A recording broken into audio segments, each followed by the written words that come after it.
Close your eyes and picture the last place that made you feel better just by being there.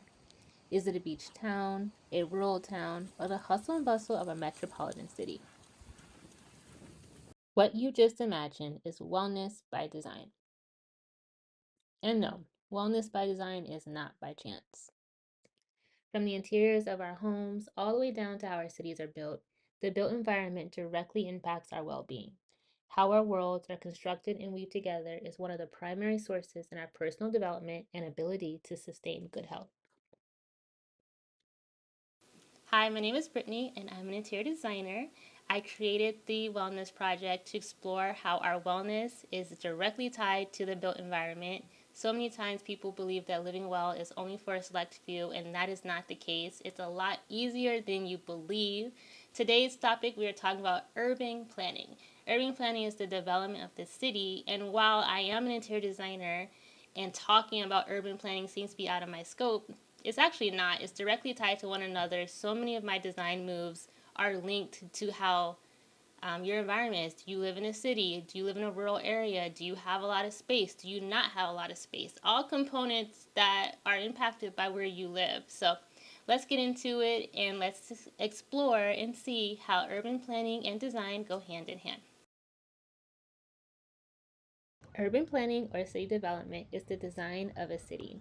Every single civilized society, no matter how rural it may be, has some sort of developed system in place to connect the community to its needs. These needs include food, water, shelter, and community. Cities like Utrecht, Netherlands, Chicago, Illinois, and the Singapore Island have consistently been model places for successful urban planning. With accessibility and ample green space leading the charge, the benefits of good planning offer better air quality, consistency in ambient air temperatures, and biodiversity, which helps with seasonal allergies, nutritionally dense foods, and greater resistance to floods and fires. Utrecht is known for their accessibility, emphasizing mobility by bike, has enhanced the residents' quality of life, and consistently praised for the efficiency of the bike system. This simple move not only helps with access, but it improves air quality and overall ambient city noise. Chicago is known for their accessibility as well, but mostly for how well designed the city is. Public transportation and walking to destinations are easy to navigate. This city is often quoted by how pretty and green it is. Their use of greenery helps air quality in thermal hotspots. And a thermal hotspot is simply just a space that is hotter than other areas in this same environment. Now, Singapore, one of my favorite cities, this country seems to be living in the future. Well known for their sustainability efforts, the island has taken careful consideration in how they integrate the built environment with the natural landscape. From the beautiful architectural moments to the varied types of transportation, Singapore has seemingly mastered innovation and sustainability. Design with me a reimagined downtown LA. I'm thinking a city that has a lively neighborhood filled with a lot of people in the streets, walkability, a neighborhood that's native to LA culture and really emphasizes it in a great way.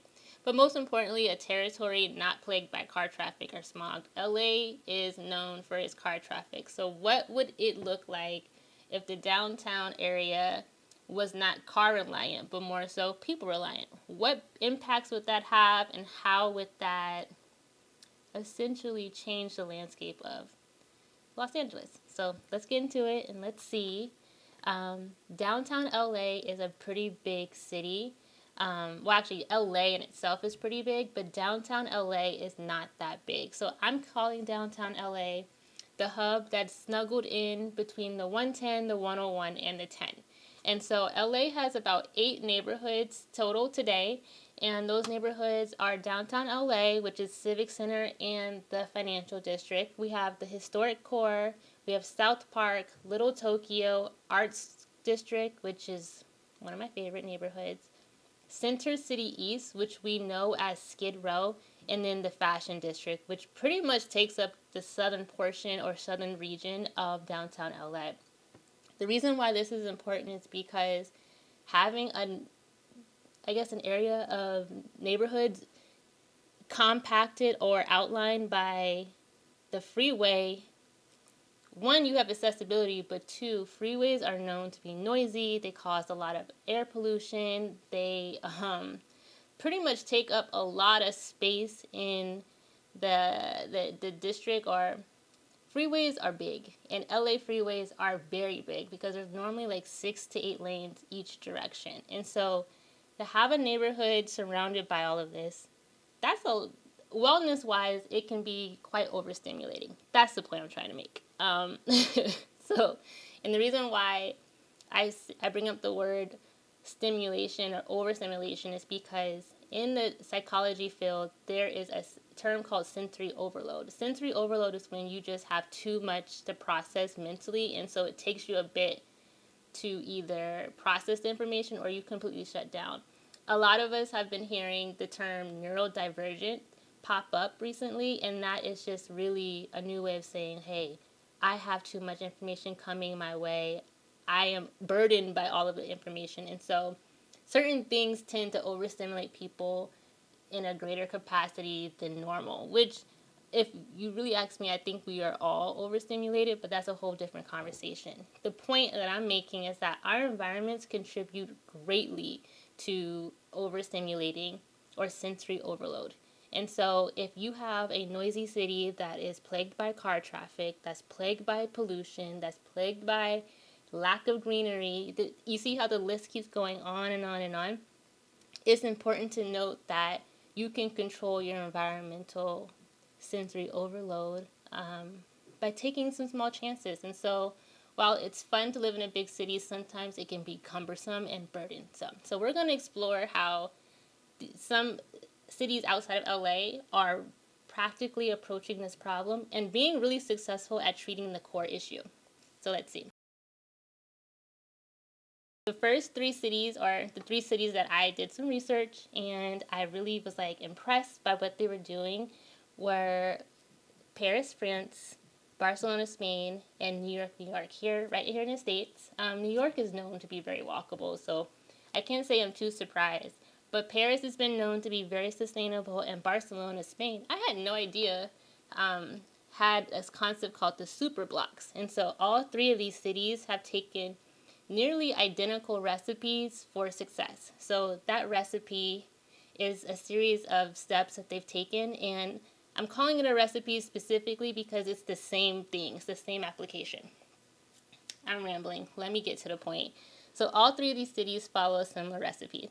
They reduce and restrict car access, they reduce noise pollution and ambient air pollution. So ambient air pollution is just outdoor pollution. Increase in pedestrian access, which enhances your walkability. They increase greenery and open space to gather in community. So that means that they've improved the air quality. They've improved thermal hotspots. So now it's a consistent temperature throughout. There isn't areas in the area in the neighborhood or park that is hotter than others. That's basically what a thermal hotspot is. And then they ensure that there's access to basic needs within the community. Basic needs to me is food, water, shelter, and community. Making sure that you have accessibility to these basic needs, it gives you a solid foundation to make sure that everything has been met. So let's dig in a little bit more on what they've done and why this is so cool.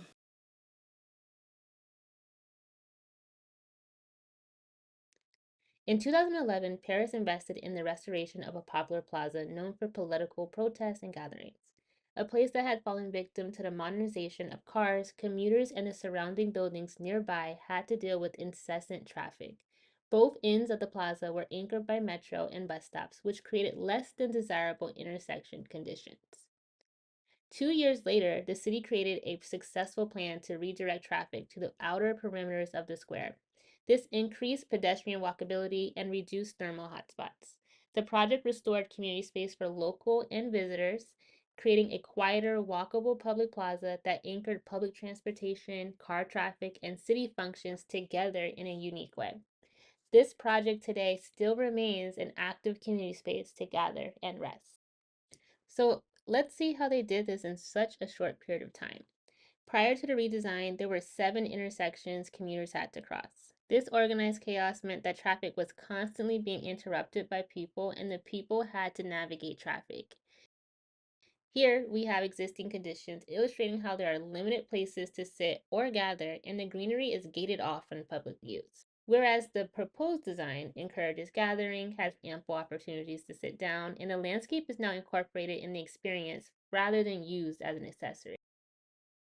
The added cafe to the plaza continues to encourage gathering and dwelling. While the proposed design added quite a bit of open park space, this is important to note because having a space with a lot of hard surfaces like concrete, asphalt, and glass, this creates the thermal hotspots that I keep mentioning. The sun and heat bounce off of these hard surfaces, which essentially heats up your environment, but with added grass and trees, not only do you get shade from the trees, but the grass soaks in the sun as well, creating a cooler surrounding atmosphere. One of the biggest perks of having trees is their ability to purify the air, which, as you can see, was desperately needed in this area. So here's a reminder of the previous plaza design and the 7 crosswalks full of congestion and chronic traffic for both cars and people, whereas the redesign pushes the car traffic to the outer perimeter. It allows the commuters when coming out of the metro now they have reprieve from the car traffic and most importantly, the reduced amount of crosswalks to safely cross the street. This project restored community space for locals and visitors, creating quieter, walkable public plazas that anchored public transportation, car traffic, and city functions perfectly. Today, this project still remains as an active community space to gather and rest. One of the more popular urban renewal projects are the Barcelona superblocks, a project that has been implemented for decades and frequently used as a case study for urban planning in a congested city. A superblock is a series of neighborhood blocks connected to create one large unit. This approach enhances mobility, landscape biodiversity, human connection, and a better allocation of city resources by centralizing the inner streets strictly for the local residents and redirecting all other traffic to the outer perimeters. The act of consolidating resources to a smaller scale allows for residents to voice their opinions and get feedback quicker, whereas local businesses saw a growth in revenue due to the increased foot traffic, and residents are able to walk and play in streets that were once congested with car traffic.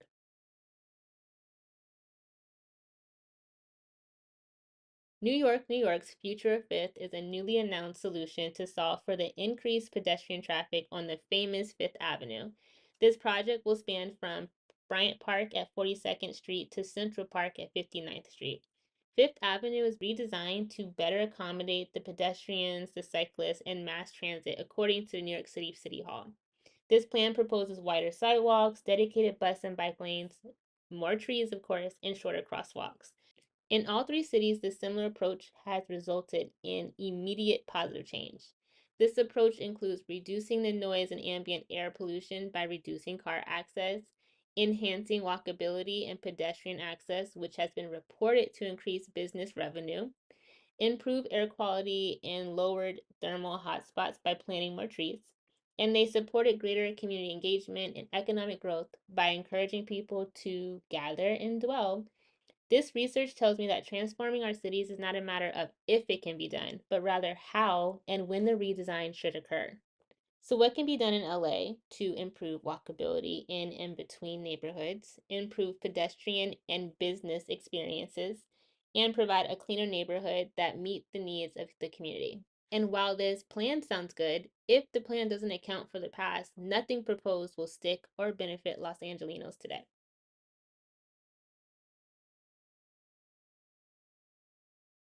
After the Mexican American War in 1848, the United States expanded west and California was born. The land was mostly used for agricultural purposes, and while early settlers took advantage of farming, urbanization to accommodate the entertainment industries, suburbs, food distribution, and transportation took precedent in the city's development. The iconic neighborhoods of Los Angeles that we know today began to take shape. From the humble beginnings of Hollywood to the booming produce district in downtown LA established itself as a thriving ecosystem. As Los Angeles continued to modernize, one particular neighborhood seemed to consistently get under resourced: Center City East, or Skid Row. Located between the historic core and the LA River, what's now known as the Arts District, was a railroad terminal and a neighborhood with a lot of transient people back in the 1870s. Due to seasonal work and the terminal being the end of the Southern Pacific Railroad line, hotels became the main source of accommodation for this neighborhood. As the city rapidly grew the following 100 years, the end of the Vietnam War in 1975 brought forth a new breaking point for the city. The influx of Vietnam War vets found themselves seeking affordable housing and care upon returning home. They could not find the needed resources. This forced a lot of people to find help within Skid Row. So together, the existing railroad worker community and the war vets became permanent residents in this neighborhood. Recession after recession soon followed one another, and this further exacerbated economic circumstances throughout LA. The 90s brought on historical riots, protests, and economic strife throughout the entire city of LA, forcing it to address social and economic discrepancies. Today, LA has grown to be a thriving city that has plenty to offer its local residents, but unfortunately, it's still dominated by cars and freeways. One thing that did catch my eye during research was the 6th Street Bridge located right outside of the Arts District. The park is pretty extensive, creating 12 acres of open and recreational space, connecting historic Boyle Heights to the Arts District neighborhood. According to the City of LA, the project will include the Leonard Hill Arts Performing Plaza that was donated by their foundation, would also have public restrooms on each side of the LA River, dog play areas, artwork, sports fields, and children play areas. This park won't be too far from the redeveloped road downtown LA. Enhancing walkability from Boyle Heights to the Arts District is a major move for the city's urbanization.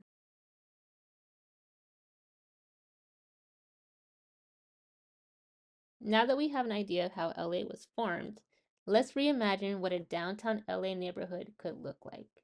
Focusing on Center City or Skid Row in the Flower District, which is currently located within the Fashion District.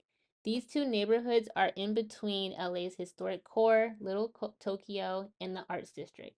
This is important because all three of these districts have great walkability, beautiful architecture, and a healthy dose of community activation. So things like museums, markets, restaurants, etc.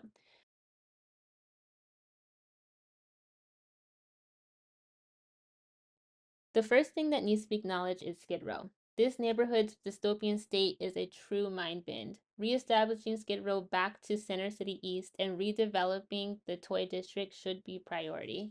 The Toy District was home to immigrant Chinese Americans who produced one of the largest manufacturing scale of toys for the nation back in the day.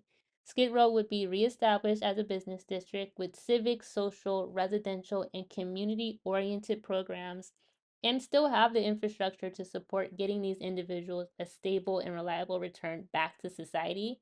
We would just be reallocating the citywide resources to all neighborhoods.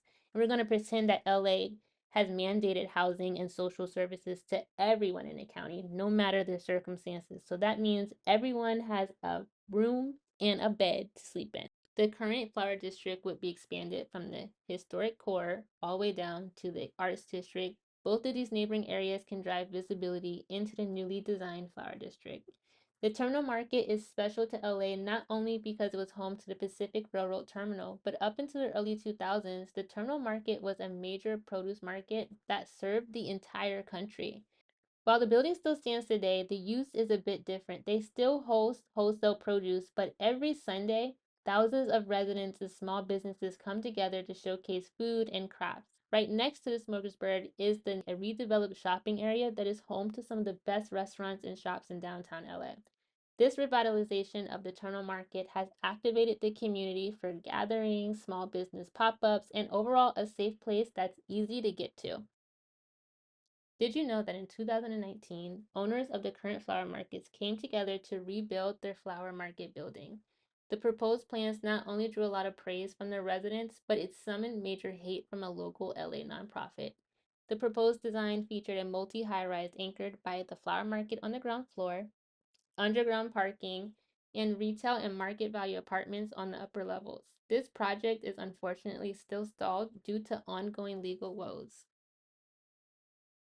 What would happen if the Flower District officially became a neighborhood that expanded from the historic core all the way down to the terminal market, anchored between Road downtown LA and let's just say that the Flower Market building that was proposed back in 2019, it gets approved. This would draw in a considerable amount of foot traffic and local interest to the downtown area. I believe this would shake up LA in the best way possible, and so my proposed design lives in this expansion. The Flower District neighborhood would be home to open air markets for groceries and local city vendors, lots of outdoor parks and theaters, as well as affordable locally designed homes that capture the beautiful Southwest regional aesthetic. In the blue is the terminal market. This area would directly sit across from an open air market, capitalizing on the existing industrial aesthetic within the neighborhood. This market would have high ceilings, lots of natural light, and be the neighborhood's hub to grab home essentials. I imagine this open air market to be similar to the same markets you can find in Spain. Capturing the foot traffic from the road downtown LA and existing bus routes, it makes sense to place a building right here. This area is a performing arts school, and we are keeping it just as is because art is needed. And right next to it is a park with an outdoor amphitheater. Including open space with a lot of greenery will not only help the neighborhood's air quality and ambient temperatures, but the park will serve as a buffer between the open air market and the proposed homes. Imagine the open air market being much more than groceries, but a destination for coffee shops, bookstores, greenhouses that are all connected to the park, allowing you to dwell, grab a bite or two from the food vendors, and kind of hang out. A good example of this would be the Culver City Step. In this area, it would be proposed homes that are multi-family use, so apartments and townhomes. We are not doing glass homes here, so we will be incorporating natural materials like brick, wood, and concrete alongside lots and lots of trees and greenery. This will help combat and strengthen a neighborhood's resistance to natural weather disasters. Natural materials like brick and concrete will help mitigate fire destruction as concrete and brick are fire resistant, and planting native plants creates healthy soil, and when you have healthy soil, that helps retain the water, which is great in preventing flooding. Native plants will also encourage biodiversity, which supports a healthy ecosystem all around. Here is an open space dedicated to recreational uses like soccer, tennis, and other sports, which I think is really important within a community aspect. And so on this plan, east of the neighborhood will be the revitalized Center City East, and west of the neighborhood would be the newly defined Fashion District, refocusing the neighborhood's urbanization back to a human-centered approach rather than car-centric design would provide cleaner air, quieter neighborhoods, and deeper community growth and better well-being.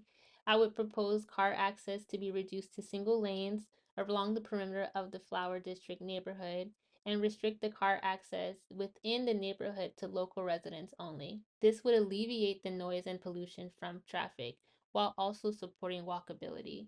I believe that with just a little dream and some audacity, we can get this going.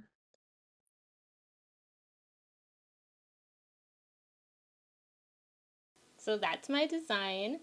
Rezoning the fashion district, giving the flower district its flowers and expanding it, recentering Skid Row and reallocating those resources to all communities, not just one. So decentralizing that hub that seems to be there and mandating housing for everyone just to clean up the streets, I think are good starts to our wellness project for LA. But I really want to touch point that like when your urban design shifts from car centered or tech centered or anything outside of the human experience and you go back to being people centered design, things shift for the better for everyone. It's not just a matter of who has access. It's like we all have access. And I know that's like a martyr for for socialism, but that's not the case at all. Like when you shift your perspective and you really still are able to have a thriving business economy and you have the means to support people to walk there